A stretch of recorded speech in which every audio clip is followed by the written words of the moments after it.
porque de fato o Brasil não pode ser considerado um país que prende muito.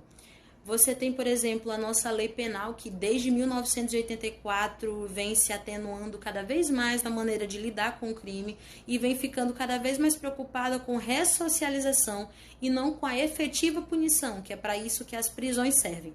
Você tem também outros dispositivos que a nossa lei garante que funcionam como benefícios para os criminosos, né, como a progressão de regime, regressão da pena, audiência de custódia, saidinha temporária.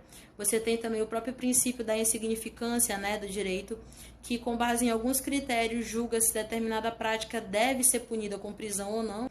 Você tem também, por exemplo, a própria atuação absurda do judiciário muitas vezes dentro da polícia, como a DPF 635 aplicada durante a pandemia.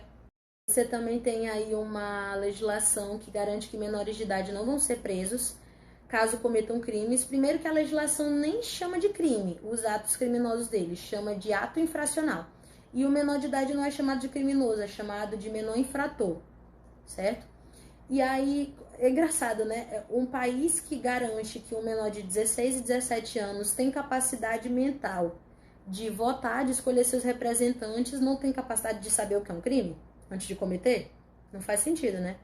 Você tem também aí leis que são criadas no Brasil que impedem que determinadas situações levem à prisão, né? Sendo que deveria ser caso de prisão. Por exemplo, uma lei que foi instaurada em 2006 que dita que pessoas encontradas com entorpecentes, ou seja, drogas, para uso próprio não vão ser presas. E tu concorda comigo que isso fomenta o mercado de drogas no Brasil, certo? Hoje não é mais crime se tu for encontrado para uso pessoal.